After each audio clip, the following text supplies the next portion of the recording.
Good morning, everyone. Happy Sunday. I will be on in 1 minute.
Cut the music, DJ. Cut the music. Don't hijack your show. Don't just play a bunch of music because you're hijacking your show. Somebody always says that. So good morning, everyone. I hope you're doing good. Magooch, good morning. Good to see you, sir. CG2, good morning. Patty, hello. Donna's doing it. Good morning to you. I know you're close to 1,000. I was going to tell Tommy I don't subscribe to people just on his suggestions. Okay. I'm not going to subscribe just because Tommy tells me to subscribe to somebody, but I was already subscribed to you, so it didn't really matter. Uh-oh.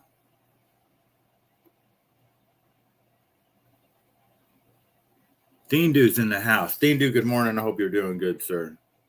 Are you still sleepless in Buffalo? Is it 3 men without a baby? You, yourself, and I? Is that what's going on over there? I hope you're doing good. Arlene, hello. Gianni's in the house.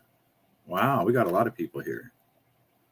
This is, I think, the most people I've ever had, 6 people in here.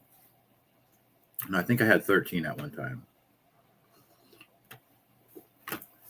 6 people that I know and 7 people from the government. 7 people from the CIA listening in. What is he talking about today? How does he know that we control the weather so well? I was at a wrestling tournament all day yesterday,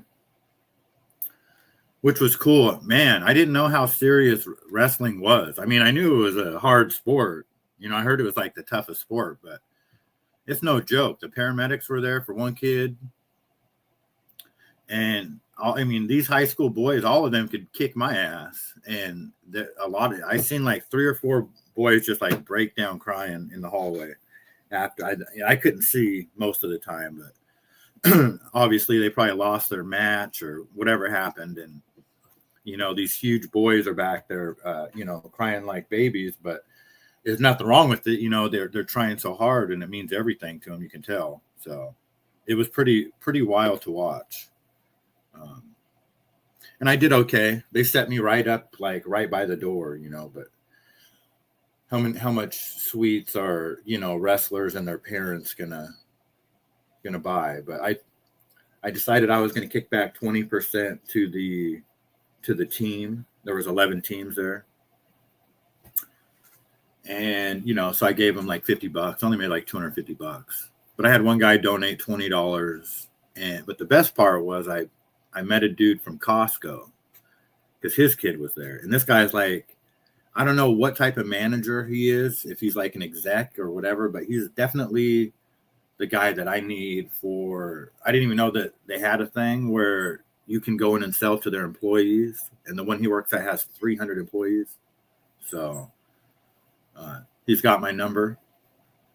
And there's a couple locations I could go to, he said.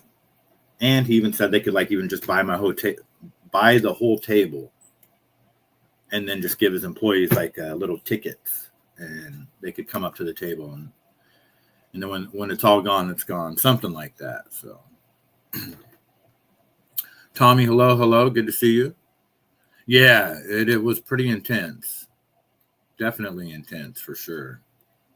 But no, it's cool. And I go back next Saturday for one more week. They have another tournament. Or I don't know if it's a tournament, it's something. Something's going on next week.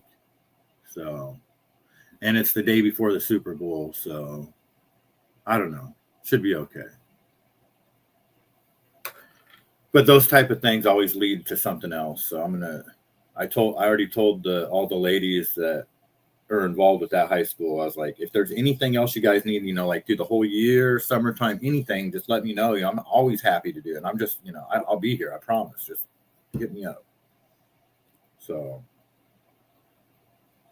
because, the ultimate jackpot is the high school football concession stands. If you get the contract for the full concessions, that's could be 20, 30 grand on Friday night, on the Friday night home games, Hard to get in though. I recommend and don't recommend wrestling at the same time. Yeah, no, I can see it. There was already, I don't know what happened to the kid where they had the paramedics there, but they did take him out on a stretcher. But he was able to stand up and then they put him on the stretcher. I think it was his back. It wasn't his neck because he was able to like, lift his head up and stuff. But I'm pretty sure it had to do with his back, his lower back. But he was able to stand up. But he went out on a stretcher. Seen a lot of kids with like wrapped up arms. But they were all cool. The parents were cool.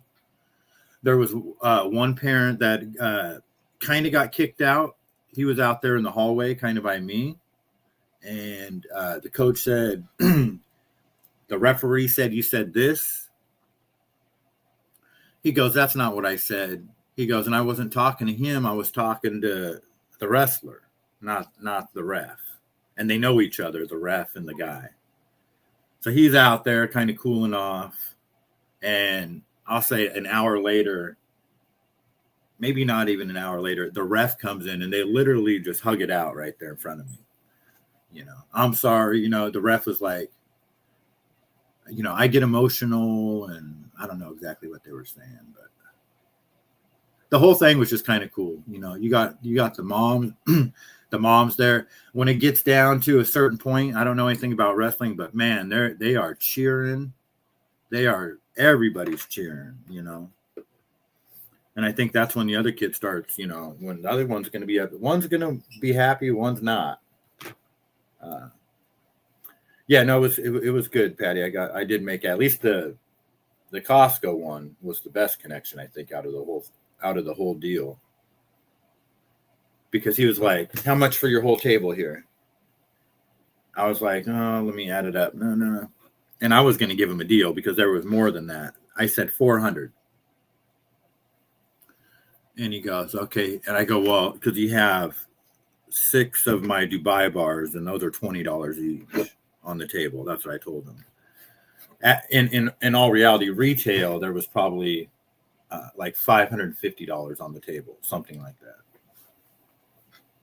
But, if I'm just going to sell it all at once, I would definitely have a more accurate number for them, but I would definitely give them a deal if they just wanted to buy it all at once. And all I had to do was stand there and wait for people to pick what they wanted and just give me a ticket type of thing. I'll do that any day of the week. Come to Belleville, I'll get you the concession. Man, if I could get the full concession, I would for sure.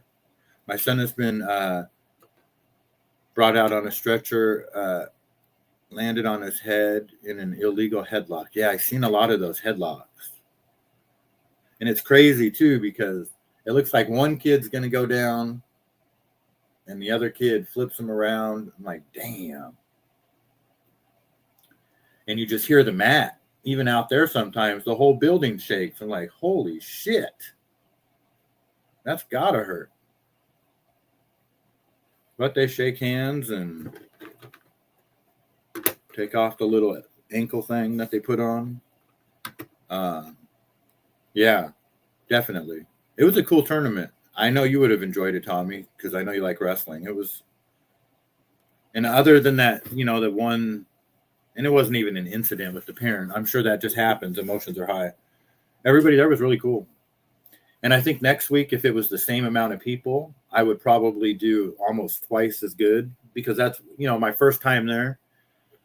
Nobody knows who I am. They take one look at me like, what's this guy doing selling strawberry shortcake? What the fuck is this? Get this creep out of our school right now. That type of thing. But once they get to know me and, a few people tried my shortcake.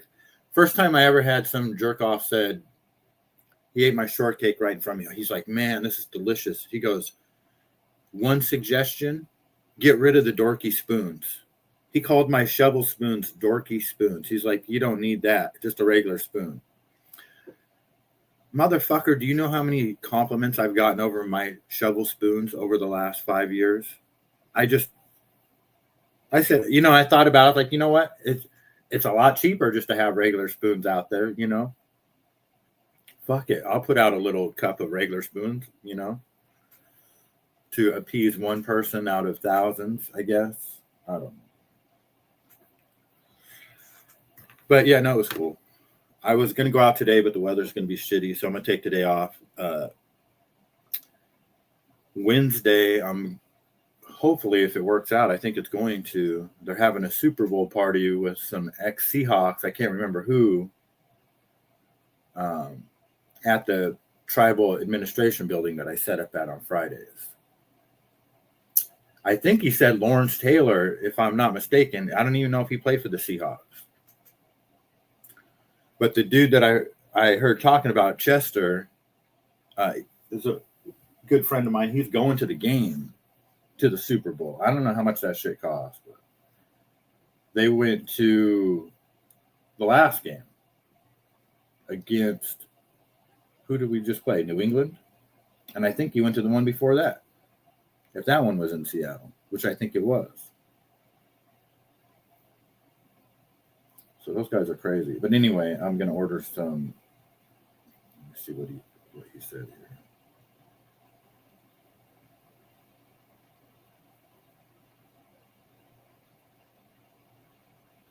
Yeah. I am so dang excited to get to experience this. Some people will say it's a lot of money, and trust me, I know it will take a couple years to pay off. But what we bought is a lifetime of memories worth every bit. Go Hawks. So him and his son are going. Levi Stadium. But he blanked out how much he paid for the tickets. I mean, that's probably minimum $10,000 trip. But I'm excited because I don't know how many people are going to be there for that Super Bowl, but I haven't had huckleberries for a while. So I'm going to order them tomorrow. Hopefully they come 24 hours later because that's when I'll need them. Sometimes they don't come for 48 hours and it's not going to do me any good, but I'll still do lemonade. But yeah, so that's my next thing. And I have Valentine's Day coming up.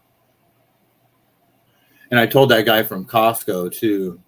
I said, Valentine's Day is coming. I was like, that would be the perfect time to have me in there, you know? So, and I can go in there anytime, you know, they pretty much allow, and I said, well, who do I talk to, you know, about specifically for the vending? He goes, me. He goes, I'm the one. So I was like, shit. Okay. Well, here we are. Oh, sorry guys. I thought I was on Tommy's last chat. I didn't see that people kept texting. My bad. I bet that was scary. It seems to be a pretty respectable. I'm so far behind. Oh, what am I doing? Where is Steendu at? Good sportsmanship. It's Matt's mom. They are a hot bunch. The Matt moms, they are a hot bunch. Yes. They are. They definitely are. There's definitely a look to the Matt moms. I never heard that term before, but they don't play. And there's a few of them that, you know, that actually come up on the mat. They really don't play. Matt moms. Yeah, that's part of the carpet sports section, Gianni, where you'll find that going on. Not sure where chocolate strawberries fit in at a wrestling. Yeah, exactly. Although I sold I made $10 containers, which is my new thing now. I'm starting to start bringing those out with me. Maybe not so much at the tribal building because they buy $15, $20 ones. But everywhere else, $10 is the magic number. You get 5 strawberries for $10. And I sold all but 2 of those. I sold all but 2 or 3 of my shortcakes. Sold a few apples. Sold a bunch of chocolate. The guy from Costco, it's the first time I made this, I think ever. Maybe I made it once before. I just made microwave popcorn, and then I drizzled chocolate over that, and peanuts and marshmallows, and just drizzled chocolate over all of it, mixed it up, and put it into a 32-ounce cup that I sell my lemonade in. Put a label on it, $6. I thought it was awesome. Nobody bought one except for the guy from Costco, and because he came back. This is the second round. And now he's telling me, I go, yeah, you're the only one that bought one. And he goes, well, I go, it's the packaging. I go, it's my first time, you know, trying to sell those. I go, it's always something. I go, the packaging has a lot to do with it, you know. And I'm thinking to myself, like, no shit, he's the guy that works at Costco. I think he knows this. So then I'm thinking, okay, well, maybe he's trying to help me. So I don't know. He was like, yeah, he goes, well, you got this cup here for $6. He goes, you'd be surprised, you know, maybe make it bigger, charge $10.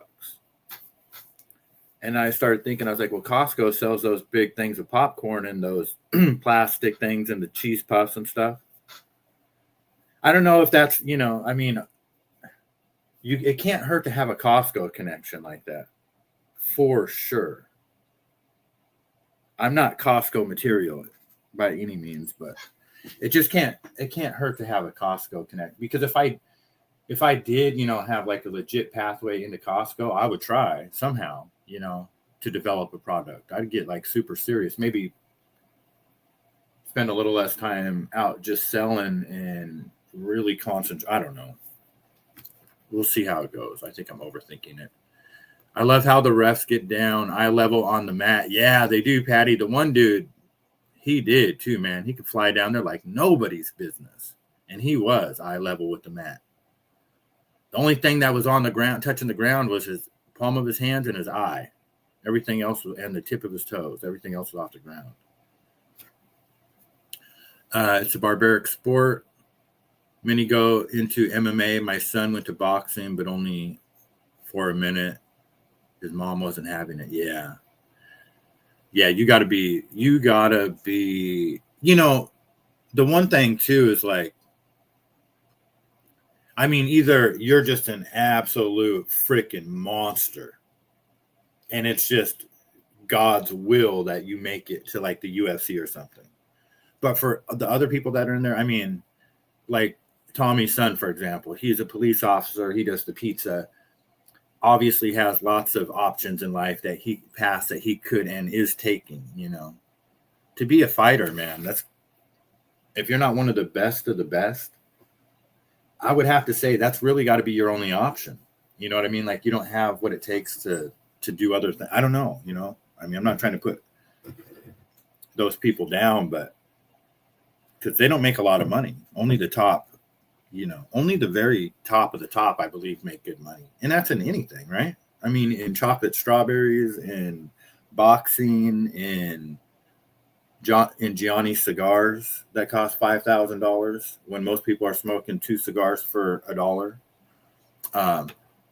Moms have their ways of putting things to an end. Oh, yeah.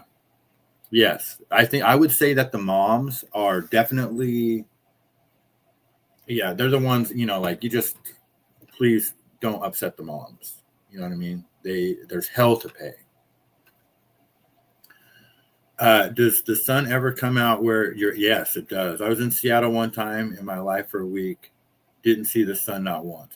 Well, it depends, Gianni, what the government's, what their mood is, depending on whether the sun comes out or not. But it has been out. Last week it was out for a while. It was beautiful. It was like a spring week in, early spring.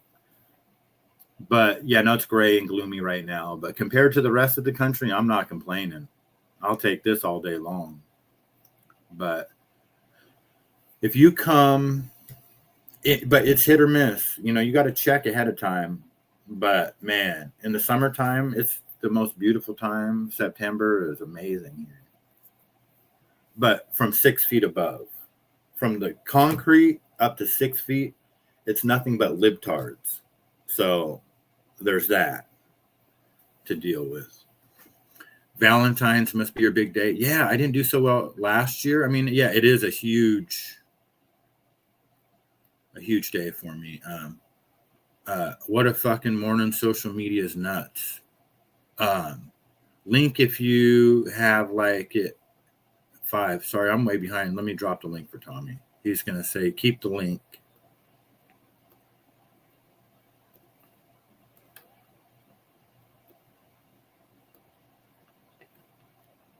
My cigars ain't cheap. What can I? No, they're not. The dastardly cloud seeders. They're out there. I mean, you can't have one cloudy day in Washington without the chemtrail guys going by. Whatever they are, whether it's just a contrail because the ice crystal, the jet fuel crystallizes or whatever, whatever. Good morning, sir. How are you? Good morning. What's going on, pal? You all right? Yeah, doing well. So you go through your social media in the morning, you check out YouTube's, Facebook's, this and that, Instagrams, whatever you watch, right? Mm-hmm. And then, you see things that make you think a little bit or smile, laugh, cry, and everything in between. So I see the kid.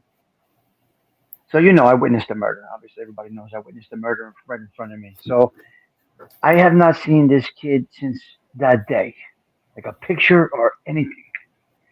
And then one of our friends posted this kid's picture right on the Facebook today.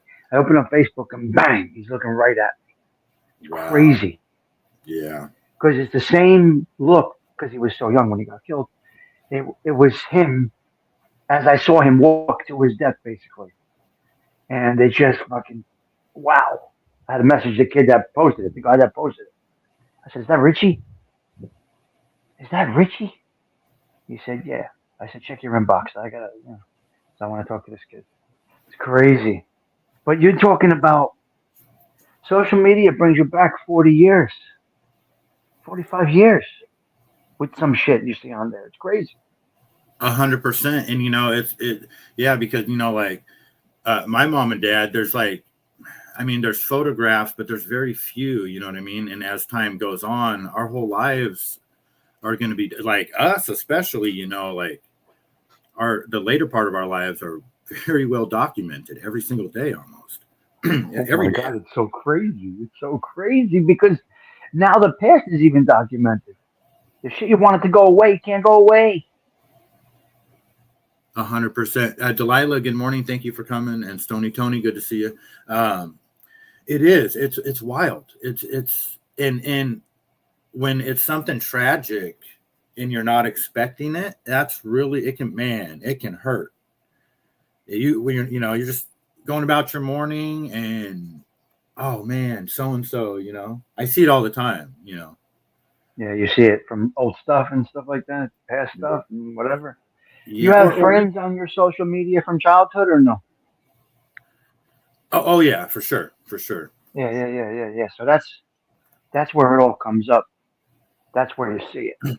Yeah, and then you guys have those conversations, you know, and it's weird because for a while, and I don't like to do it, you know, like where these conversations, it's just all about the past. It's the rear view mirror, the whole conversation, and it kind of gets depressing sometimes. You know, it's got to Yeah, be. but you know why this is happening, right? I said it on my show many times. We talk about the past because our days in the past are a higher number than the days of our future. Hmm, it's a good. That's a sad reality. That's a horrible reality, but it's the truth. I mean, eh, No, it's a good point, and no, that's true. I think it is definitely that, and it's also a little bit of the fact that even like with the music and stuff, there's just the talent's not there anymore, and it's all oh, yeah, 90-year-olds and you know remakes. And I don't know. yeah. It's all I think very we're at a good time. I said this yesterday. I think you, me, we're at a good time in life where we were able to see a lot of the old stuff. We're getting to pick our poison with the new stuff, and we got the best of everything. Our age group, I believe. yeah. I agree. It's definitely an exciting time for sure. Yeah. You know, I think yeah, you know, I said this my whole life. You know, I've been kind of a struggler like. Struggling my whole life and just kind of adapting and getting by and doing what I got to do. And so I always knew when things fell apart, like they kind of did, that I would make it and I'll probably thrive in that environment because I've always had to kind of grind, you know. Yeah.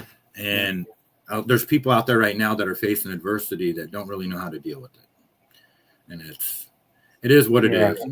yeah. I think our age group is can possibly react to any situation that comes our way.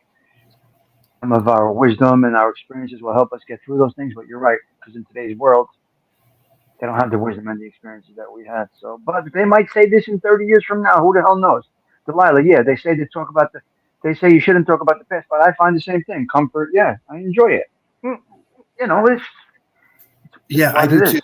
You know, it's weird when my mom died.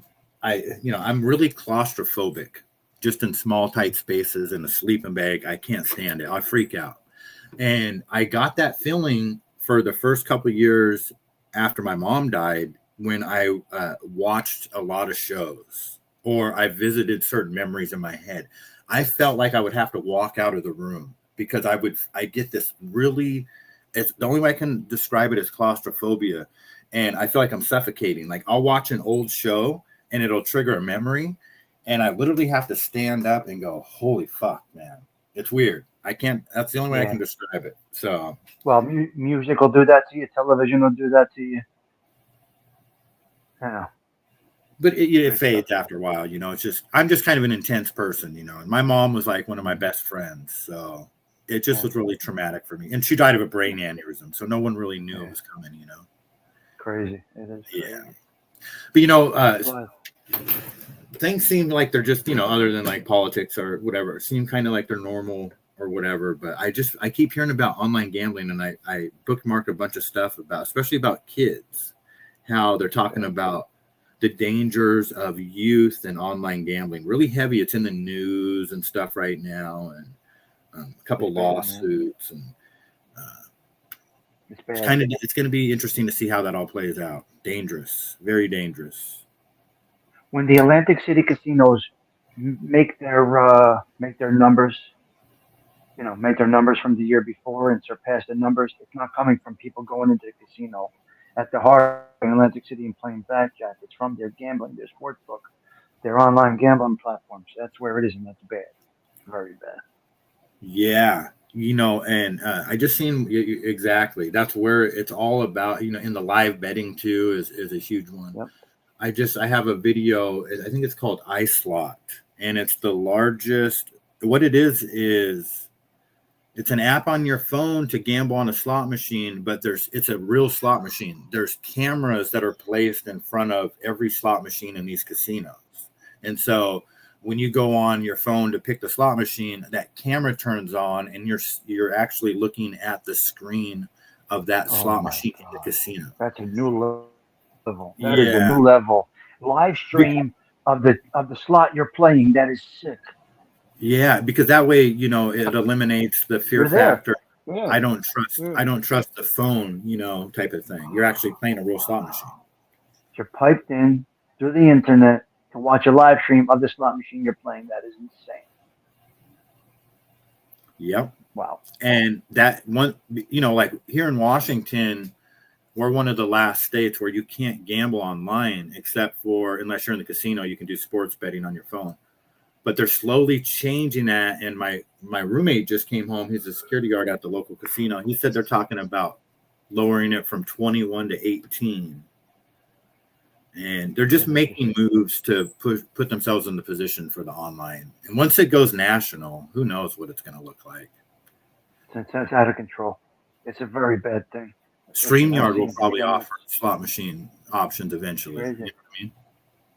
I've seen these degenerates in my own life with the shit I used to do, and that was just being able to call in on a Sunday and bet on the Giants. I just can't imagine now. It's just a whole other level of madness. It is, and it's one of the things. As you know, I'm passionate about talking about because it is so dangerous, and I have a casino background, and I've seen it, and it's not when you have access to gambling 24 hours a day. I mean, it's just absolutely crazy town. It's not good. There's Steen, dude. Come on up, Patty. Patty, the worst thing that can happen is a gambler wins his first bet. That is the worst thing for them that can happen. Absolutely. Sorry, I'm so bad at reading the chat once I have somebody up on stage. He's the absolute worst, ladies and gentlemen, for reading the chat. I just get this blank stare in my face. I'm looking at the screen, but I don't see it. I'm in the back of my head. It's so weird. Because I don't want to like ignore the person that's on stage. I don't know, man. You take over. It's crazy to think about people getting incarcerated for gambling. Right. Exactly. When it's legal. My father. No, go ahead. Go ahead. Mossada, same here. After my father, exactly right. Everything seemed to be closing in on me. Yeah, it's a weird feeling, but I get it. Yep. Go ahead. It's not. It's crazy to think people get incarcerated for gambling and betting. And typically, the players don't get incarcerated. What happens is the feds find a degenerate gambler that is strung out on his end dollar, and then they infiltrate the gambling operation because that person is so strung out on the gambling, they're weak. And then that's how it gets it. The gamblers don't typically go away. The bookmakers do. But they'll get in. But it's very easy to flip a degenerate gambler because they're at their end and they're going to finance them. They're going to give them $5,000 a month or whatever to bring them to the bookies. It's crazy. Same thing with loan sharking. That's how they get it. They get a guy that's down and out. Oh, you're paying Mossada $500 a week. We just need you to take us with us for a couple of weeks. Why don't you pay him? We'll record it. We're going to have audio on, and now you got him. And now they give you your money back, Mossada. They gave you your fucking $10,000 back. They got you out of that hole. You're not a wise guy, so you don't have any loyalty to these men. You're a victim, so to speak, right? So you're going to take that $10,000. Unfortunately, many will. They'll take their $10,000. And you're going to meet me and give me my $500 a week for 3 weeks, and now you got me. Yep. Yeah. Yeah. No, it's a great life for one side of it, and it's a horrible life for the other side of it. Patty, There's it's no very great side. There's no it's great state by side. state with the There's a gambling. temporary great side. There's a temporary great side. It has an expiration. Yeah, oh yeah, you're right. That's true, I guess, because it It has a definitely it has an doesn't have a very long expiration. shelf life. No, You know, no, the shelf life isn't good. Yeah, you're right. The shelf life, yes. and when it falls off the shelf, it's not good. You know what I mean? No. But for some, there's people out there that I'm sure have gotten away with it. Since probably their whole life, and you know, Well, good for I know them. guys that booked make it for 50 years never went away. Never got pinched. Yeah. Then I had guys that were in their life for 60 years. They only did 3 years out of their lives. Would you accept millions for doing 3 years? Yeah, a lot Yeah, of I people mean, would. a lot of people definitely would. Oh, Um, uh, unbelievable. yep. Let's see here. Free the poker players. Yeah, poker's going to be. My buddy is a poker dealer in Arizona, and poker's huge down there. I think it's bigger than Vegas, other than the Where? World Where is Series. that? Arizona. They got a lot of money down there, and they got a tournament coming up. God, I can't remember the name of it, but it's $1,100 to get in, and they have over 3,000 players already signed up for it, and they do this all the Is it the time down World there. Series of Poker? Is it part of the system? No, this isn't even. This is Arizona. This has nothing to do with the World Series Oh, of it's Poker. independent. I thought it was Yeah, okay. and it's just a lot of you've got it's one of the largest cities in the country down there. I think whatever city it is, he said It's great. Phoenix or Those Scottsdale and tournaments all are that. great. I mean, I saw my mother in those tournaments, watching her at the table. It's crazy. She was into Playing. all those tournaments, and yeah, my mother was in poker tournaments. It's crazy. And she would sit there like a guy, like she was the. My mother was at that poker table, that serious, a poker face on her, because you can't read the face, you know. My mother would play poker with a poker face, a true poker face. This is a woman, middle-aged woman, sitting at that table, just bang, bang, banging them out at poker tournaments. It was the craziest thing to see for a woman to be sitting there in the middle of that. Right. When would you say was like the last time she played poker? I mean, She did she quit played. playing? Yeah. She Did she never quit quit. playing? No, no, no, no. She wasn't an addict. She was a player. She was a No, I poker know, player. She but was not. Yeah. no, I know it So wasn't. But did last she like? last time I saw her, when we went to see Frankie Valley in Pennsylvania, Walker and everything, right to the poker table. We got to get there early before the show. I got to play poker, and we did it. I took her to whatever casino that was. I don't know, up there in Pennsylvania. I don't know. That was the last time she was playing poker. So she played up until the end, up until she wasn't able to physically, because Right she's on. not wasn't an online person. She got to see the cards. She got to play the cards. She knows the moves. Interesting stuff. Yep. Saying I played cribbage with my mom the night before she died. You She played what? cribbage. That was her game. She loved to play Uh-huh. cribbage, and yeah, she beat me and was talking smack, and so she played. Again, I don't know. I don't understand poker at all. She wouldn't play the new poker. What's this one? This Texas something. She wouldn't play that Texas one, whatever that Yeah, is. Texas Hold'em. She They played call five that. or seven. It's funny because they call Texas Hold'em tournaments. Texas Hold'em is the Cadillac of poker, is what they call it. And my mother called it the lazy man's poker because there's not as much thinking involved. I don't have no idea. I just remember her saying 5 card and 7 card. That's what we play. That's poker, real old fashioned poker. Texas Hold'em, she thought was a little different, more luck. I don't know. I have no idea. Oh, Never she played played. 5 card draw and 7 card stud. Yes, hands down. Yes, it's tough, right? Yeah, yeah. I mean, yeah, it is. 7 card stud is really hard to deal too, because you got to flip the cards up. Yeah, she was good at it. So good stuff. So that was my morning on social media. seeing this kid that I haven't seen in 50 years, 45 years, and he looked like the day he walked into that situation. Yeah, it's crazy. It is crazy.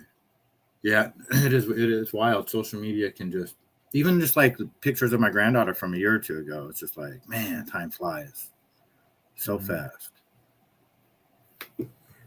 So I would say we're fortunate overall to get to see. Yeah, no, I totally agree.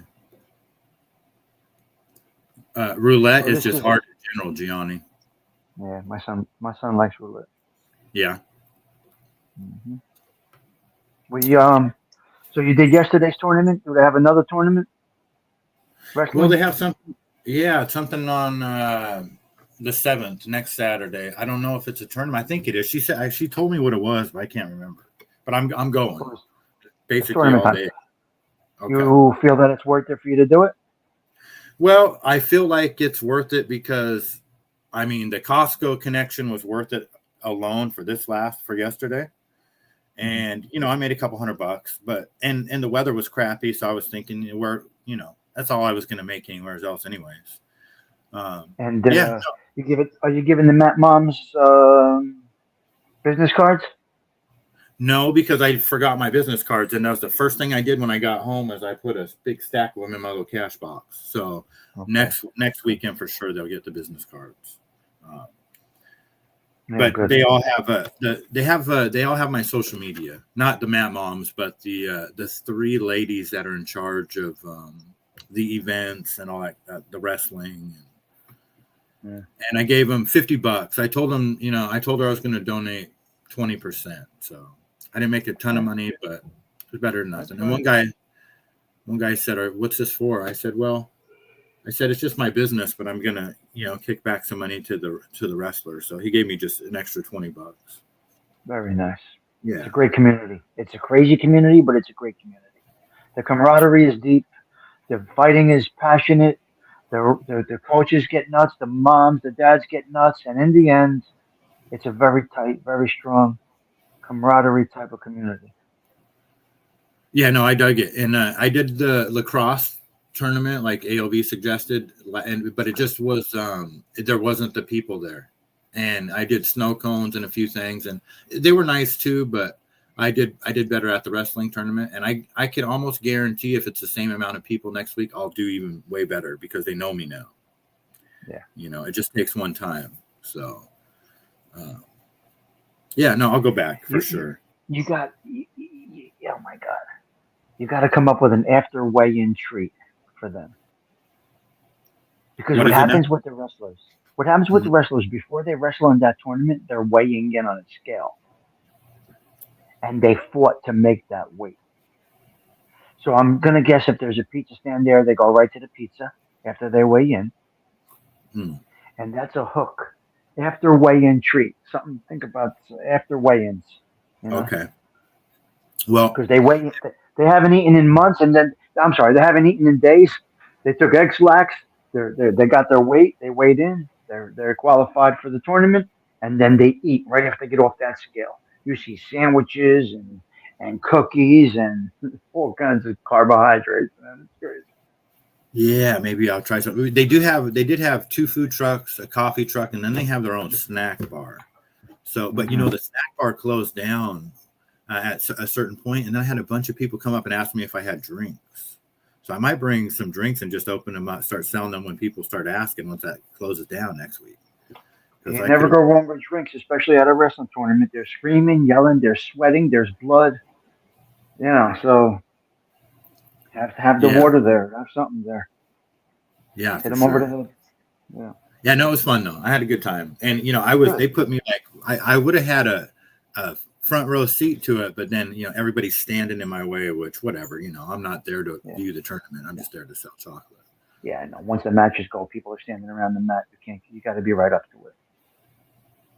But I caught myself a couple of times.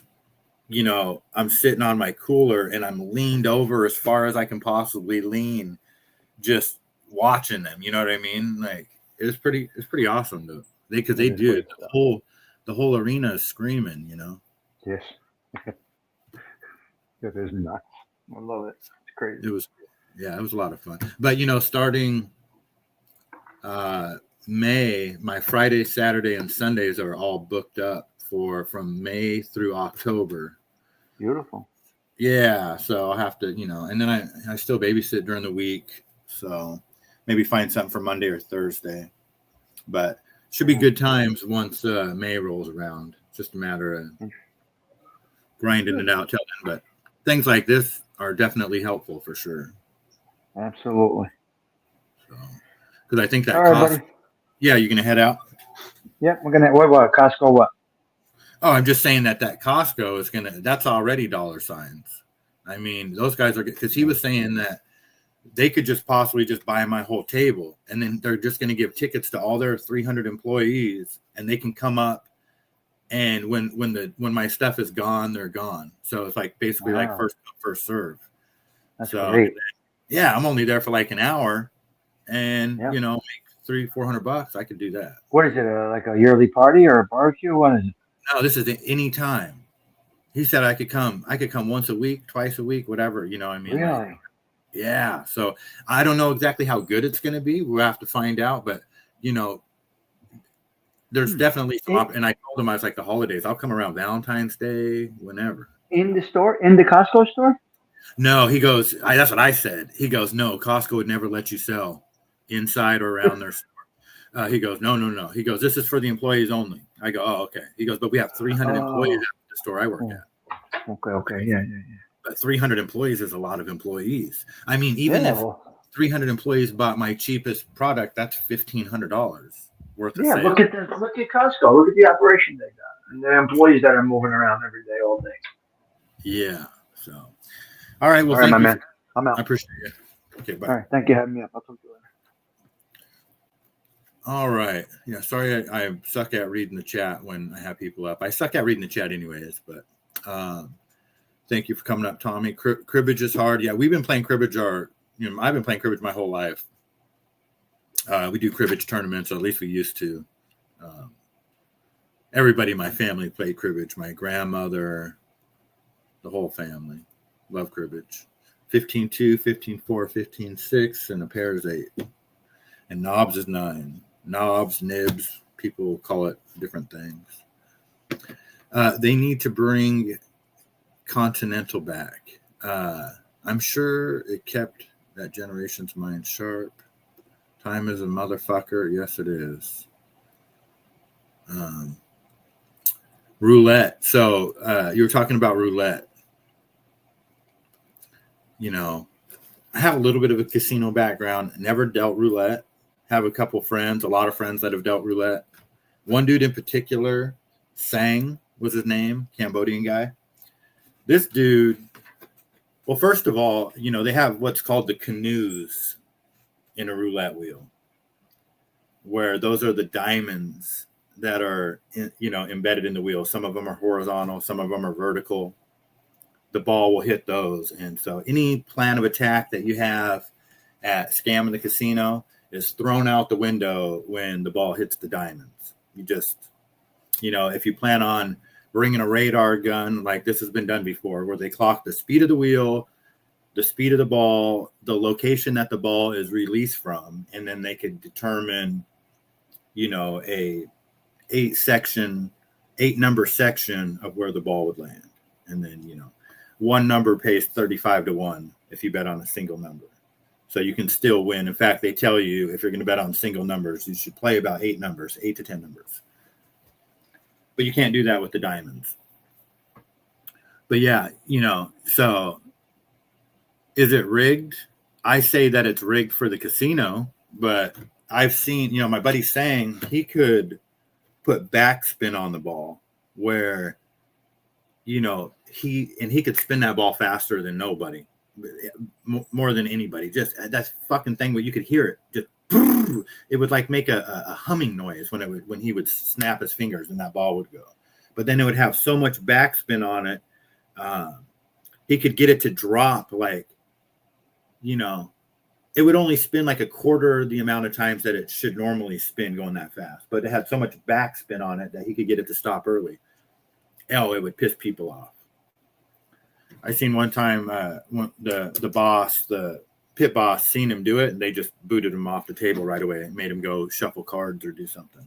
So they really can't rig roulette too much, but I think I think the casino absolutely rigs the automated ones that they have. I mean, hell, they could do it with the mechanical wheel they have at a normal roulette table, but I think the ones with the glass bubble over it, they definitely have magnets and that shit for sure. But believe it or not, roulette is one of the worst odds in the casino. So they really don't have to rig it. In fact, I think roulette literally has the worst odds in the casino, generally speaking. I think there's a couple bets, maybe like on one bet on the dice table that's got worse odds. And a couple of other bets that you can make on some of the games that are worse odds, but I think roulette is the worst. The rule of thumb in the casino is the easier the game to play, the worse the odds. Nobody knows how to play baccarat, so of course that's going to be the game that you should play if you're going to gamble. But let's see here. My old pal Bates DeLovo had a monopoly on food carts here in Springfield. That guy made so much money on those food carts, it's not even, you can make a killing. In Missouri. In Missouri is where it's at, because the laws for food carts and vending are pretty much the most wide open in the country is in Missouri. The guy that I met that schooled me on doing a lot of this stuff in vending is from Kansas City. He's the one that I learned that you could make $20,000 to $40,000 a night on the football nights, because that's what he does. He does full concessions for a football team, and you get 8 home games on Friday nights, and he negotiates to where he gets exclusive vending rights. No one else can sell anything there during the football game except him. And they have about 15 people working in the main concession stand and a few people working in the satellite one for the visitors side. And he makes like 20 to 40 grand on Friday nights. And then he also does another team on the opposite Friday nights. So his whole football season is and he's made millions of dollars doing that. Millions. And he don't even make nothing like I do. He'll sell a snow cone, but he only offers them blue or red. That's it. He does popcorn, hot dogs, nachos. It's just chips and cheese. Maybe you can get jalapenos if you want, that type of thing. I've been seeing a lot of videos on these guys complaining that casinos don't like winners and kicking them out. They don't explain to the audience they got kicked out for filming the table. Yeah, they have a lot of rules, and ain't nobody a good enough gambler to be getting kicked out of the casino for gambling. I would like to see who that is. There's the story of Dana White famously getting kicked out of the Palms for winning a few $1 million, but ain't nobody win. There's no amount of money that we could win where they would even you know what I mean?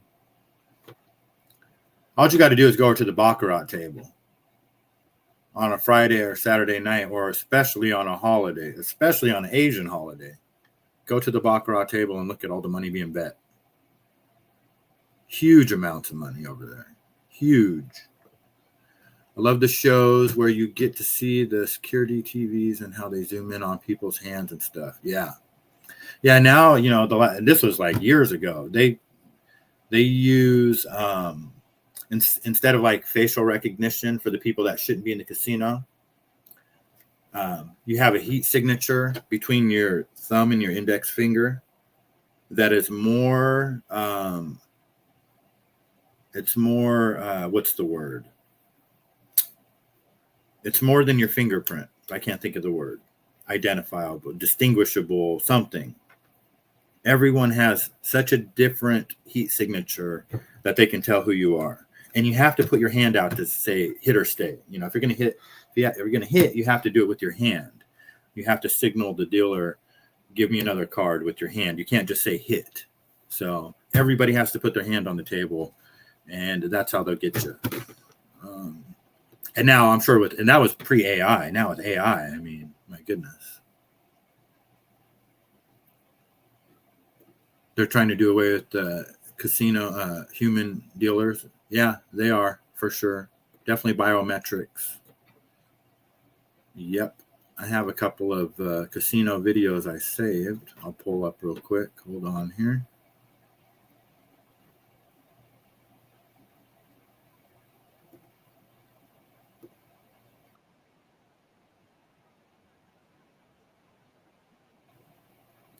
Let's see. Here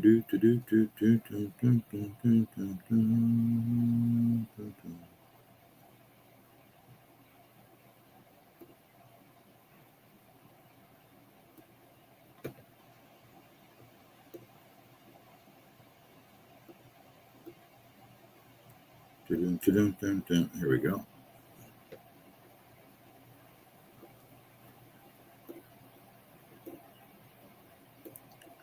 Need volume.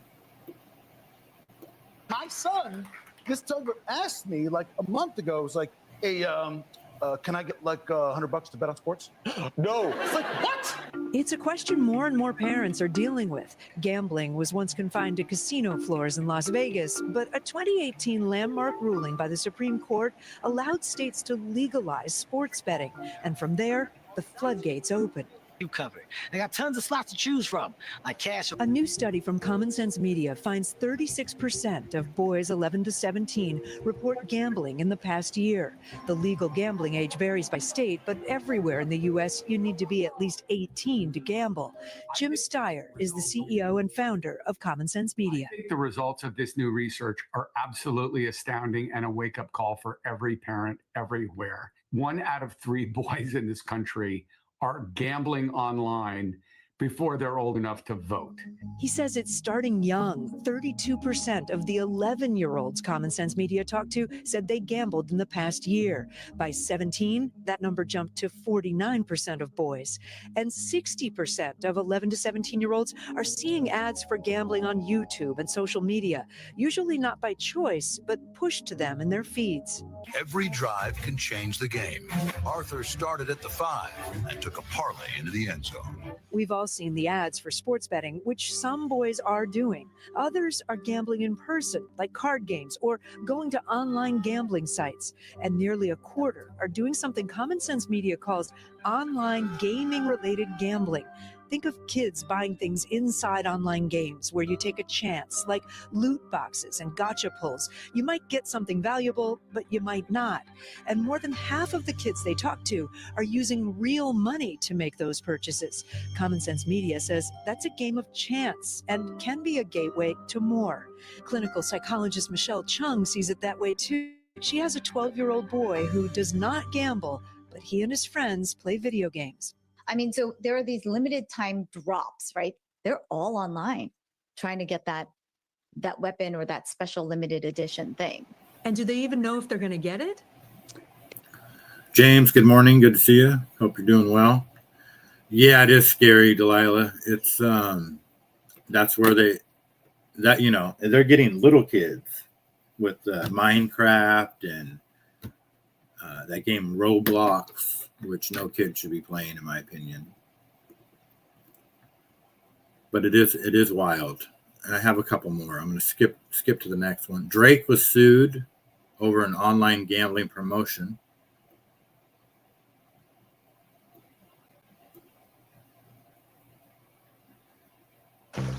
These eyes need a rest. They take it all in. These eyes deserve better care. We will mute this commercial here for who knows what. Every eye deserves more. Yes, they do. God's plan. When Drake is not making music, the rap superstar boasts on social media he's making millions through online gambling.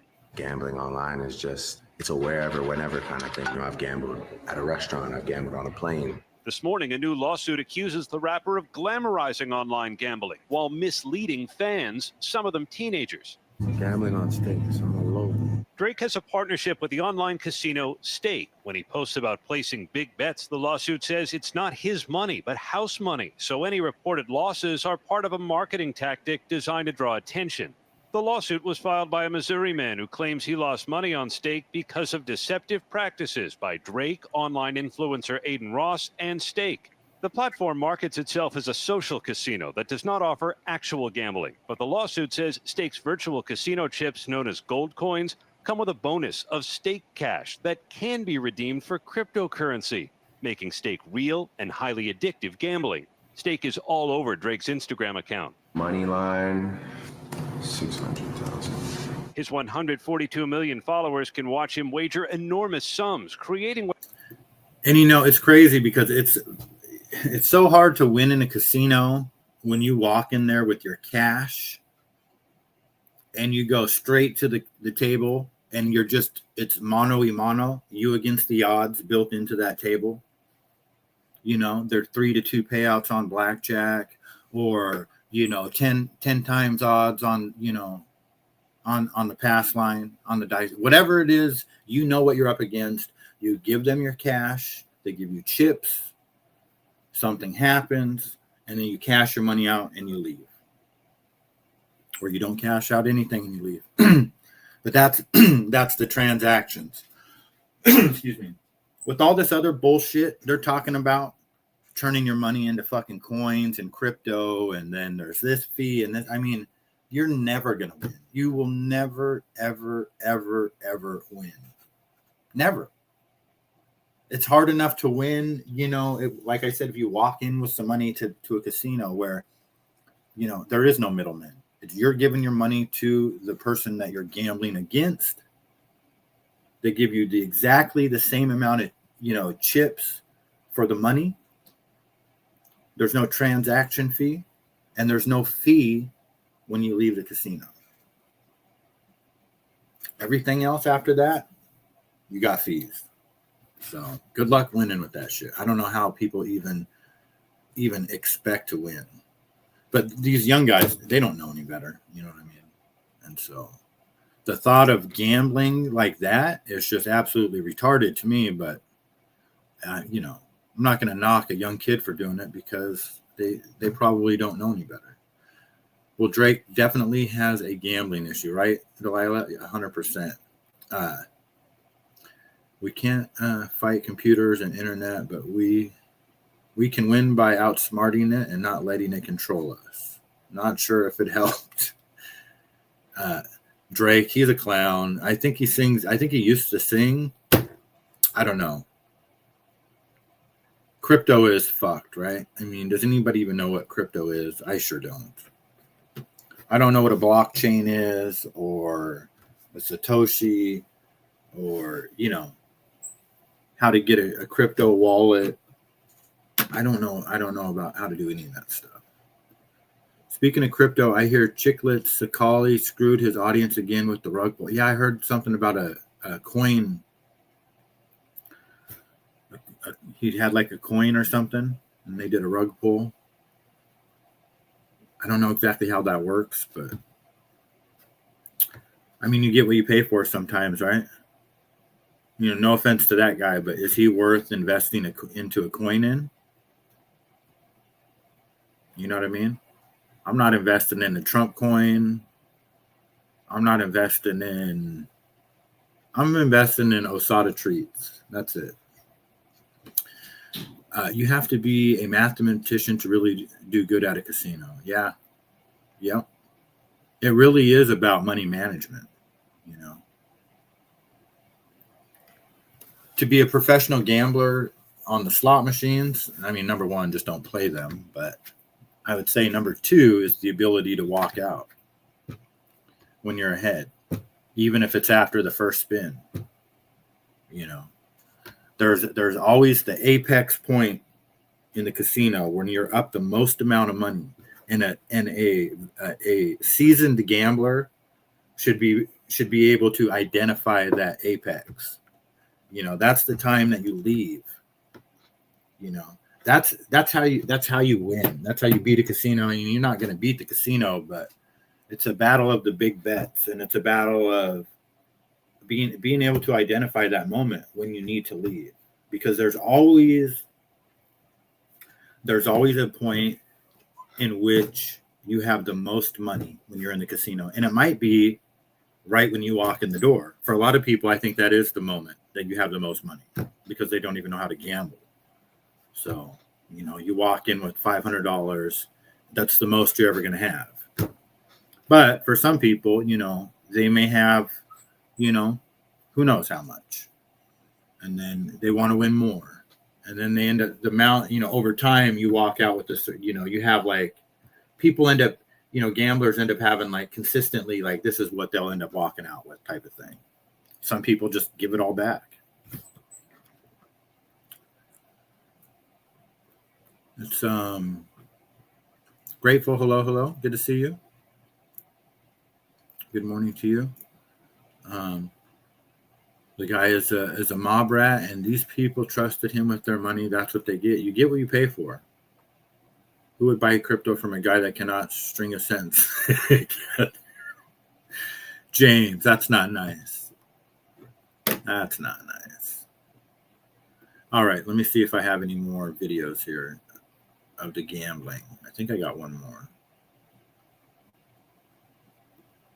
Online gambling, a huge market designed to be addictive. Here's what the app developers don't want you to know. Because you have access 24/7, the hurdles to playing are low. Online game cycles are fast with constant nudges, and you are put under time pressure. Live bets come with flashing odds, and countdown timers push you to decide in the heat of the moment. If you think you're a sports expert, the apps use that too, with stats, expert picks, and personalized tips that make betting feel like a skill. It's like a drug, so why is it not effectively regulated? Well, many betting platforms operate across borders, move money fast, and hide behind complex tech. And some governments earn a lot of money from licensing and taxes. So the pressure to crack down is limited. If you think you could get addicted, stay away. Either way, set strict limits on time and money. Use national blocking tools if available. And if betting becomes a problem, reach out to a helpline where you live. Stay cautious.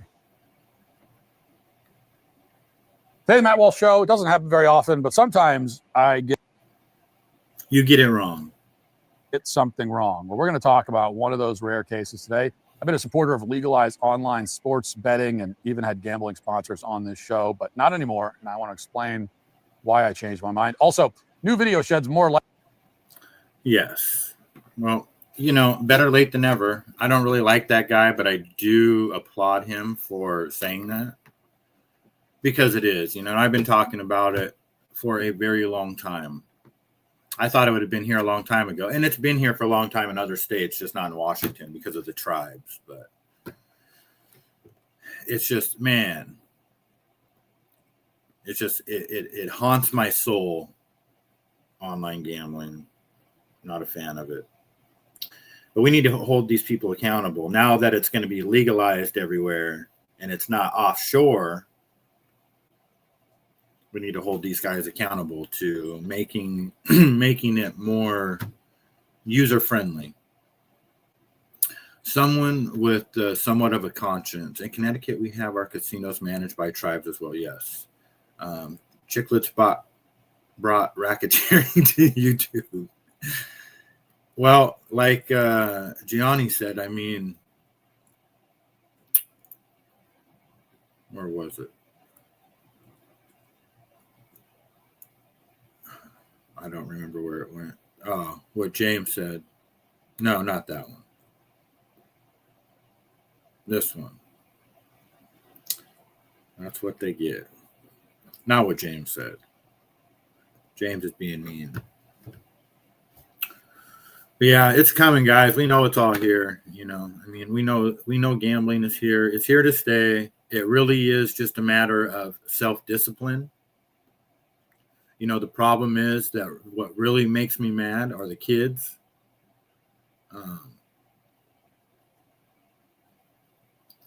Because they're the ones that are going to suffer from it. You know, they are going to be the ones that suffer from it the most. Let me jump out of here real quick.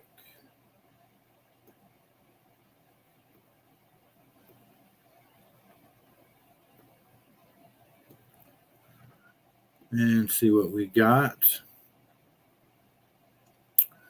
Las Vegas, Danny Coker. Oh, he's like the Danny the Count Coker. He's like one of those car guys talking about the NRA. Brother, it is important to be an NRA member because we live in the United States of America. We are a Second Amendment nation, the right to bear arms. Therefore, you need to stand with the NRA because they are here to protect our rights as Americans, as flag-waving, God-loving, patriotic Americans. That's why we stand with the NRA. Right, and we should trust some clown that goes around buying cars. And you know why I would not never trust anything that he says? Number one, I want Turning Point USA to burn in hell and everybody that's associated with that company. And I can tell that these guys are because of just his logo here. Danny Count Coker, this red, white, and blue is Turning Point USA. The I Am Freedom up there, NRA, Turning Point USA. It's all the same organization. The way he has the cross, the whole 9 yards. He's part of that agenda, so he can fucking fuck off for all I care. All I can say is just be careful of who you support and give your money to. You know what I mean? The NRA has so much money, they don't need us at all. Exactly, Pay. They don't need our money. They don't need our money. But they definitely have no problem. Like Erica Kirk has no problem going out on stage asking for money when her husband just got shot. Please buy our T-shirts, buy our hats, buy the book, donate. You know, oh, we're going to be making so many moves. You know, Candace Owens had a good podcast the other day where she talked about the similarities, or should we say lack of similarities, between Kobe Bryant's wife and Erica Kirk, and how Kobe Bryant's wife acted and what she said about Kobe. You know, and Candace said, you know, and it's so true. You learned a lot about who Kobe was after that. You didn't hear Kobe's wife talking about what, you know, we could all do for the Lakers or anything like that, or, you know, donate or any of this stuff. They shared some stories about how special Kobe was. So it was just kind of interesting if you put it in that context. You know, who's who. Tammy Fake Baker. Yes, she is. Tammy Fake Baker. F right off as Todd's. Yep, you already know. They can fuck right off. And this guy too. Fucking Count. Anybody has the name like that, Count, you know, I wouldn't be surprised if he's got a couple skeletons in that Count closet. Candace Owens says, yes, we are ruled by satanic pedophiles who work for Israel. Yes, we do. Everyone needs to digest that fact now. Yes, we are ruled by satanic pedophiles who work for Israel. Yes, we are. Pray and prepare yourselves to continue this fight against who we are working to protect them in government. Let me read that again. Pray and prepare yourselves to continue this fight against who are working to protect them in government, media, and church. This is the synagogue of Satan we are up against. That was like a freaking tongue twister. I'm going to move on. Elon wants to put 1 million satellites up into space. What? Somebody else that can fuck right off. Allegedly owns X, but you know, X turned into what? Military bots, pro-Israel, just a bunch of bullshit. The satellites will actually be so far apart that it will be hard to see them from one another. Space is so vast as to be beyond comprehension. Yes, if that is to, you know, if the numbers are to be believed, then it is beyond comprehension. But it says SpaceX wants to turn space into the world's biggest AI data center. SpaceX is seeking approval to launch and operate up to 1 million satellites designed to function as orbital data centers. And they would provide massive computing power. And they also can fuck right off.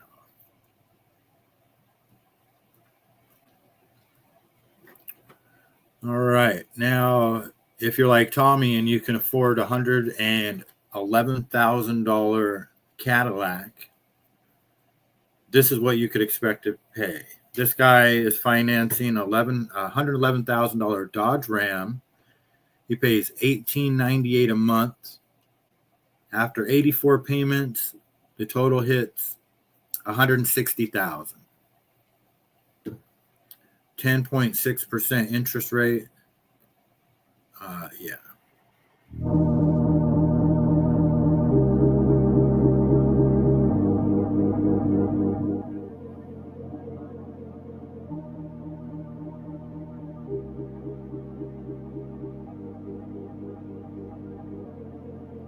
So if anybody wants to see what Tommy's car payments look like a month, there it is. $1,898.39 a month.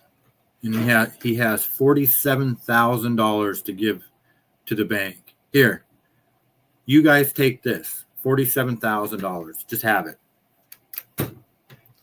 Okay, you could add up my last 10 cars, probably cost $47,000. So, I mean, that is wild. So that's a Toyota Tundra, or no, a Toyota, what was that? Dodge Ram. But that'd be a brand new Toyota Tundra too, same price.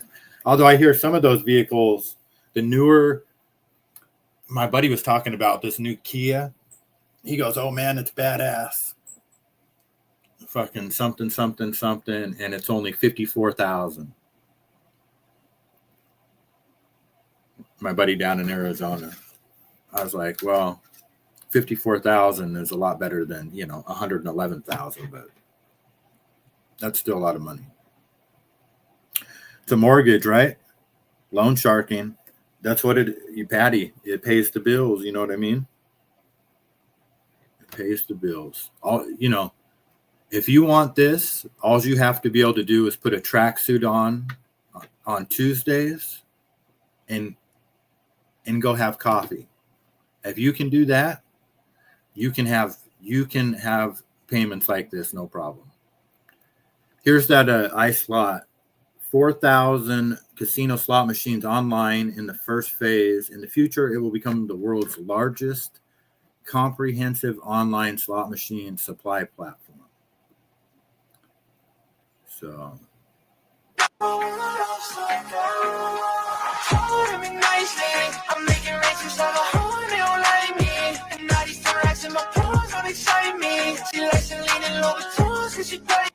Could do without the music.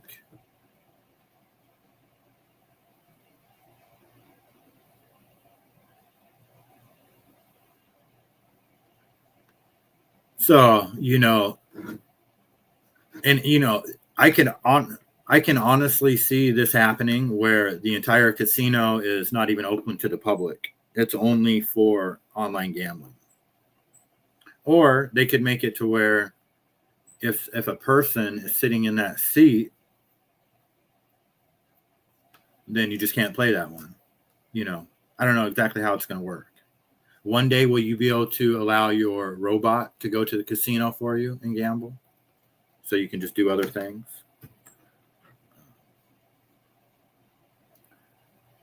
It's an interesting concept. I've seen it before. They've had that concept around for a long time. It's not really anything new.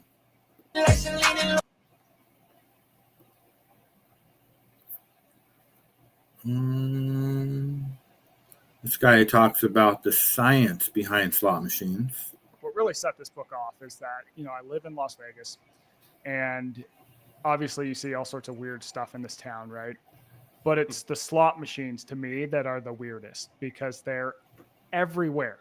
I mean, they're in the bars, they're in the restaurants, they're in the gas stations, they're in the grocery stores. The airport, dude. the airport. They're in the airport. Now, long story short is this takes me to this sort of strange twilight zone of casinos that is on the edge of town in Las Vegas. And it's this brand new, fully working casino. But this place gets used entirely for human behavior research.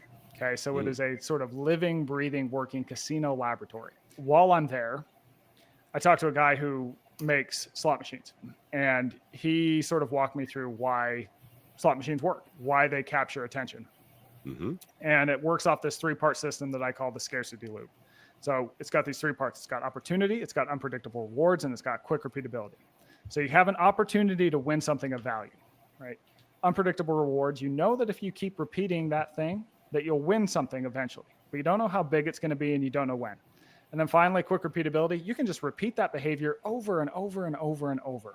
Ad infinitum, right? You could play slot machines as long as you have money. What's fascinating is that same 3-part loop, it explains why a lot of things are semi-addictive and why we overdo a lot of things. So for example, it's what makes social media work. It's what makes dating apps work. It's being put into finance apps. It's in all the rise of sports betting. It's in all these different things, right? So I want to know why. We have this 3-part system. This is what makes slot machines alluring. Great. But why at a fundamental level would humans be attracted to this? I think to find, I don't know who that is, Patty, but go to The Way I Heard It with Mike Rowe. I believe that was on his podcast. I heard that guy talk for the first time. Yeah, you got to go to Apple or Spotify. It says, I heard that same guy on Joe Rogan talk about that same exact thing, that it is unpredictability. It was opportunity, unpredictability, and repeatability, however you say that. And highly addictive. Highly addictive. This is a watch from 1945.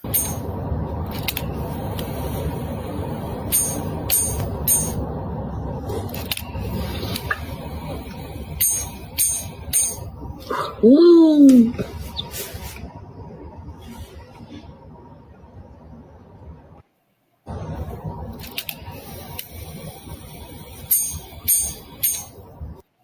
I've always liked those type of watches and little tiny slot machines. Always been fascinated with slot machines, especially as a kid, you know.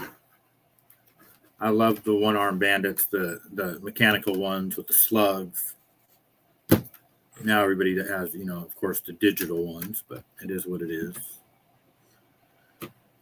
I guess there was 750 accidents across North Carolina yesterday.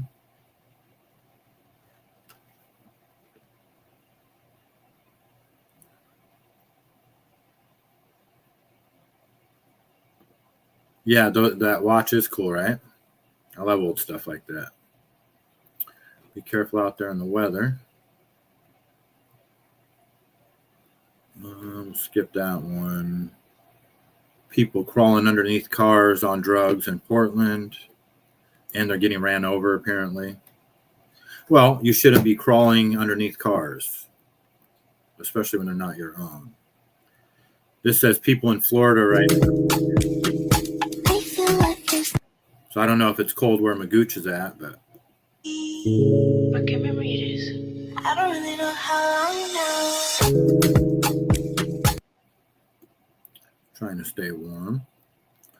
These are AI fire sprinklers in China. They identify the fire and they will direct the stream straight at the heat.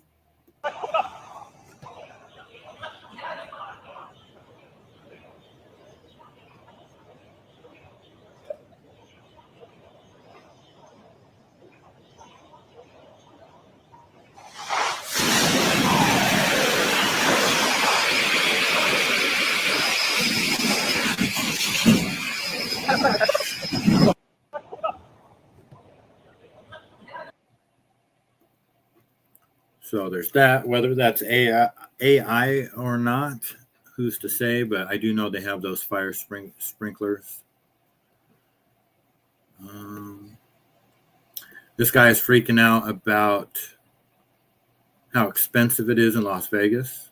Which is key. When you're a gambler and you're dealing with the public, The reason you have to be emotional, the reason you have to be sensitive, the reason you have to be a person who cries, the reason you have to be a person who hurts, the reason you have to be a person who knows pain is because your customer base is going through all of these emotions on an effing weekly basis. And if you can't have the empathy to understand that your customer's going through this, do not be in this business. And that is why I am so angry with the Tom Reeves of the world, with the Jeff Sofers of the world. I'm so pissed at them because they have no idea of how we are suffering as degenerate gamblers and what we need as gamblers and how we need to be treated. And F you if you don't feel our pain, which is key. Huh. Talk about being claustrophobic, right? With the blankets. That's hilarious. No doubt. I definitely couldn't do that. So this guy, I guess he's mad at the casino executives for not feeling his pain and understanding about him being a degenerate gambler. I don't think that they care. I think all the executives care about is keep taking degenerate gamblers' money. I really don't think they care about their feelings. I could be wrong. This was Saddam Hussein getting sentenced to hang when he told them to go fuck themselves, basically. ظل واقف استمع إلى قرار المحكمة واقفا. اسمع القرارات. إي واقفا كن واقف. لا قاعد. أوقف. وقفوا. جالس. يلا لا تطويل. يلا جوزوا منا. جوزوا منا. لا تطويل. أحكي وياك. قررت المحكمة الحكم على المدان صدام حسين المجيد بالإعدام شنقا حتى الموت لارتكاب الشعب كجريمة ضد الإنسانية وفق المادة 12 أولا أليف بدلالة المادة 12 أولا ثانيا ثالثا رابعا من قانون المحكمة الجنائية العراقية رقم 10 لسنة 2005 بدلالة المادة 24 من قانون المحكمة الجنائية العراقية العليا. He says, go. You and the court can go to hell. Wonder what it would be like if Saddam was around right now with all of these things that are going on. Bill Gates was accused of sleeping with Russian prostitutes, teenage Russian prostitutes, and got STDs. Apparently came out in the Epstein files. He has a new girlfriend now. This is her right here. Oh, no, not the circled person. That's actually Bill Gates. Even though I know he looks like a woman. He looks like he drives a Subaru. But this is his new girlfriend over here. The deep reach of the Epstein files now spreads to Melbourne. Mr. Gates, do you have anything further to say about the Epstein files that mentioned your name overnight? Thanks, Bill Gates leaving the Ritz-Carlton on Spencer Street after being named in the final massive drop of documents by the US government. Today, we are producing more than 3 million pages, including more than 2,000 videos and 180,000 images. Jeffrey Epstein claimed Bill Gates caught us. Stony motherfucking Tony, what's going down? Watching creepy Bill Gates with his new girlfriend. And yeah, she better get tested, right, Delilah? Sexually transmitted disease from sex with Russian girls, and that he planned with the disgraced financier to secretly slip his wife antibiotics. Melinda and Bill Gates later divorced. The Epstein controversy mentioned as one of the reasons the marriage fell apart. Is that who I thought it was? If the allegations bothered Bill Gates at all, there was no sign of it at the Australian Open today. He is actually a huge tennis fan. Gates released a stinging response via statement. These claims from a proven disgruntled liar, he says, are absolutely absurd and completely false. Deep in the data dump, there are shocking new photos, including multiple pictures of Andrew Mountbatten Windsor on all fours crouching over a woman, plus chilling new insight into Jeffrey Epstein's jail cell taken after his death. So, yeah, what a fucking gross. What a gross guy. Could you imagine having a husband want to slip you antibiotics to get because he's treating you for STDs that he gave you without your knowledge. No wonder Melinda divorced him.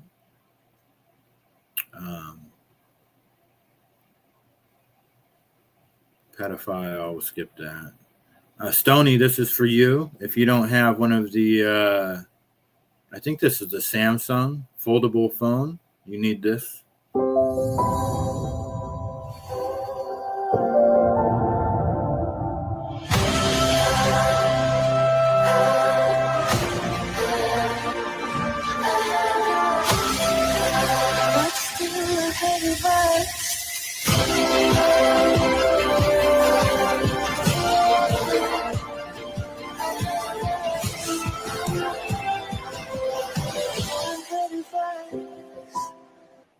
Tommy has that phone.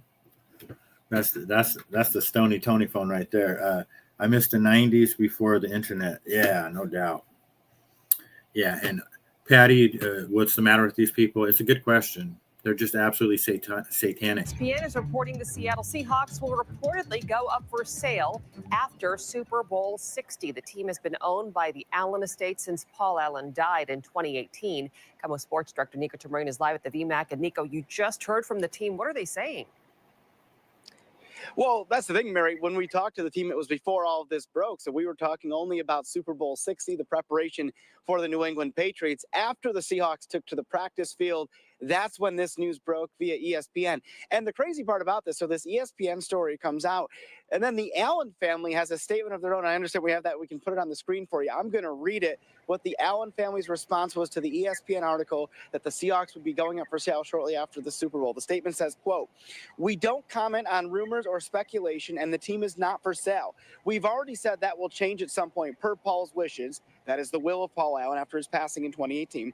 But there is no news to share. Our focus right now is winning the Super Bowl and completing the sale of the Portland Trailblazers in the coming months. You might remember the Blazers sold for over $4 billion, and the closing process is in progress right now. So something of a conflicting report. And let's be clear about this. We mentioned that in the statement. So, yeah, it was. He's going to go on to say that part of Paul Allen's, in his will, is said that Seattle had to keep the Seahawks in the new stadium for 25 years if they wanted to cut of the proceeds, and which they've already fulfilled that. So, and with the Seahawks possibly winning the Super Bowl, why would they not sell them right now? They're going to get billions for the Seahawks. So we shall see. I think the sister probably will sell. I heard that Robert Kraft was like a name mentioned. I hope not. We don't need that guy over here. Speaking of satanic pedophiles, but, you have a flip phone or the phone that folds in half. That's the smartphone. Yeah, we know Tommy don't have no flip phone. Well, he probably does have a flip phone. He may have a burner flip phone, but we know that's not,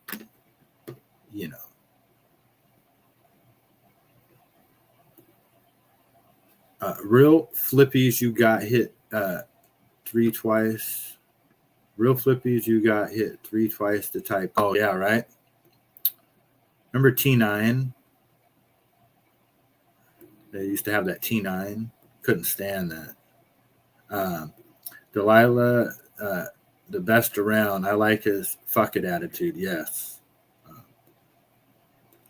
Tommy's got the brand new iPhone 17. I just watched a commercial for it.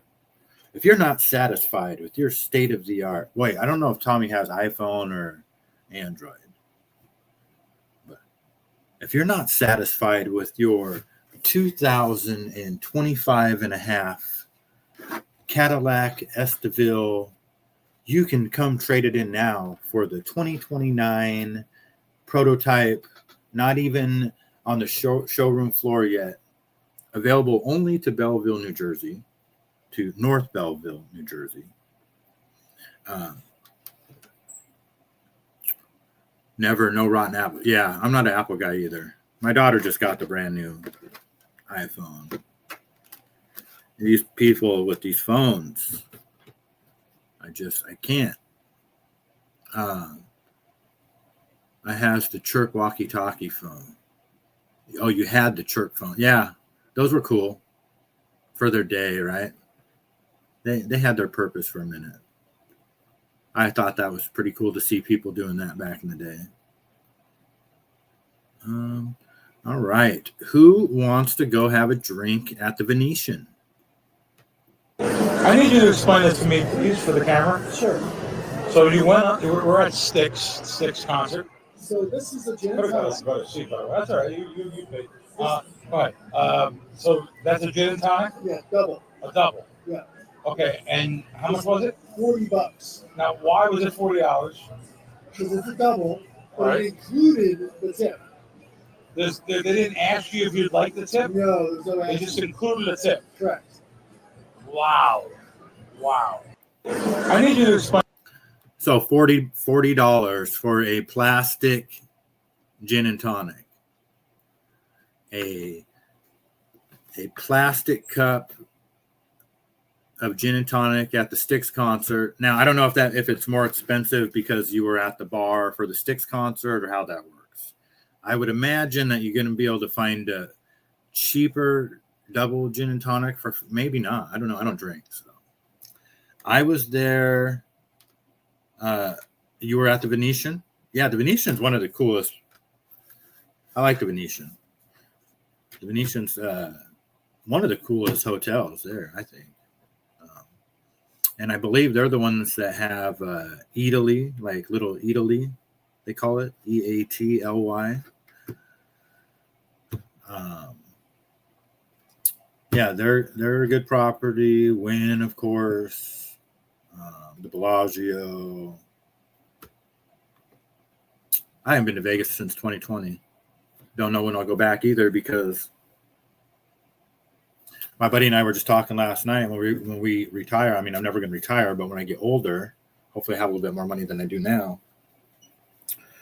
I'll live in Arizona, at least for the winter, and we're going to play golf and poker. So don't really have any really need to go to Vegas, unless it changes. I hope it does. I used to love going to Vegas. Sick place, yes. And they got the water with the gondolas. Yeah, no, it's definitely a high class hotel. If it was a forced required tip, it's no longer a tip, right? Yeah, no, exactly. It reminds me of Puget Sound Pizza down the road.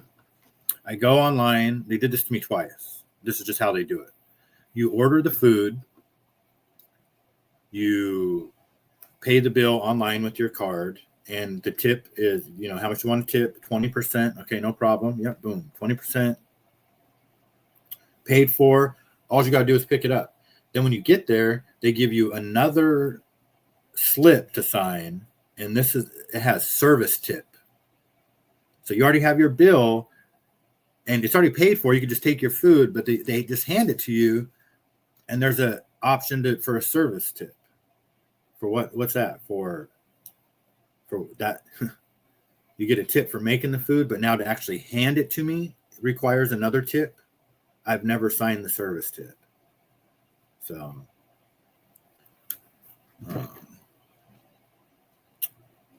but yeah, no, that's, I think everybody knows, is it ridiculous? Yeah, I heard that it's going to be like $14 for a 16-ounce beer at the Super Bowl. It's ridiculous, but what do you expect? The move for us always was when we went to Vegas when I was a drinker. I mean, I was never a heavy drinker, but when I drank, we would go to the liquor store when we got to Vegas, go down to the liquor store. A whole bunch of us would be down there, get a couple bottles, go back to the room, party up at the room. Everybody gets drunk, everybody gets a buzz on. Then we can go out. Then, then having drinks at that point is just a novelty. You're not trying to catch a buzz. You know what I mean? You can do that in the room. Then I had a local at, where were we at? The Hilton, when I got to go backstage with Hart. I was there with my buddy Reed for his honeymoon. And we didn't have any weed. This was 2009. So I called a friend of mine who lived in Vegas, and he brought some weed. And he schooled us on how to, he had lived in Vegas for a while. He schooled us on how to get, how to do it. So there was like a carousel, a bar where it was like a circle, and then there's like little Keno slot machines at all the little things. You know, like you could sit down and play a Keno slot machine at the bar. And there was 1, 2, 4 of us, plus him, 5 of us total. He's like, all right, everybody play a machine. He goes, order a drink and give the bartender double the amount that it costs for the drink. Because when you're gambling, drinks are free in Vegas. At least in 2009 they were. I don't know if they're anymore. So here we are, and I have a Jack and Coke in front of me, probably a double Jack and Coke. And I, whatever it cost, $8, give them 16 or whatever, how much it cost, I don't remember. So then now we're gambling, and now he said all you have to do is put $1 in front of your machine. He goes, just put $1 up there when you want another drink. And it works like a charm. Now we're getting my Jack and Cokes just cost $1. You don't even have to ask. And the guy's refilling our drinks. And my buddy Mark he tells the bartender, he gives him a 20. He goes, can I get 3 5s for this 20? And, gave him the other $5. Just like he just knew how to work the room, knew how to work that bartender. And, just long story short, there's like maybe 10, 15 people at that bar, and we're getting the best service. And it's only costing us $1 a drink now at that point, because you already made a connection and hooked him up. He already made good money off you. He already made way more money off of you than he's going to make off of anybody else in there at that time. And so it's just about taking care of people. Everybody is just robbing everyone. Pizza joints now have a delivery fee that doesn't include tip for the driver. A $10 pizza becomes $17 with tax and delivery fee. Then you drop $5. Yeah. Yeah, no, it's true. I go pick my pizza up, and it is, I get mine for $9, and then I tip them a few bucks. It's less than $15 out the door. And that's only if, I don't have to wait there for my pizza. Sometimes I always tip them, but I don't always give them like $5. Sometimes I'll just give them like $2. But I was at the admin building the other day for Puyallup. They had pizza. I went up to him. I said, how much did you guys pay? He goes, $75. And he goes, plus I tipped him really good. So you're talking $100 for pizza. That's crazy money. But there was 3 of them. Mossada, you have to be juiced in. Yep, you already know. You do, right, Magooch? You got to be juiced in. That's it. It's not. It is who you know, for sure. Most definitely. All right, what else we got here? I thought that was Marshawn Lynch. There was two young boys, black kids that were killed getting off the bus a couple days ago in Seattle. So I get off right here and I go back up here and I park and I walk to find out to see if they're family members or people I know. You know what I'm saying? That's the only reason I came down to check it out. And when you heard that 2 people died, I mean, what's your reaction? It's saddening. And then I wanted to also find out if there were kids. And I came down here and I said, man, were there kids? They were like, yeah. They were getting off the bus. As soon as they saw them get off the bus, they started getting at them. I was like, oh, wow. That's it. And somebody who knows and loves this neighborhood, your reaction to this happening. Right. It's tragic. It's been kind of quiet around here for a couple months. It is tragic. Dangerous, dangerous times. And is that the same person? I can't make it any bigger. Is that the same Erica Kirk? It's hard to say. Mossada, that's a fact in Vegas. 100%, Magooch. It's all about taking care of people. But it's changed now. I haven't been to Vegas in years, but it's like they took the customer service aspect out. It's like, for example, like tipping a dealer doesn't mean what it used to mean because the dealers have to split their tips with every other dealer in the casino. And they're not even going to see the money until they get paid on their paycheck. It used to mean something where you were winning at the table and you really liked your dealer, and they had their own tote box. They walk around with their own tote box, and you give them $50, $100.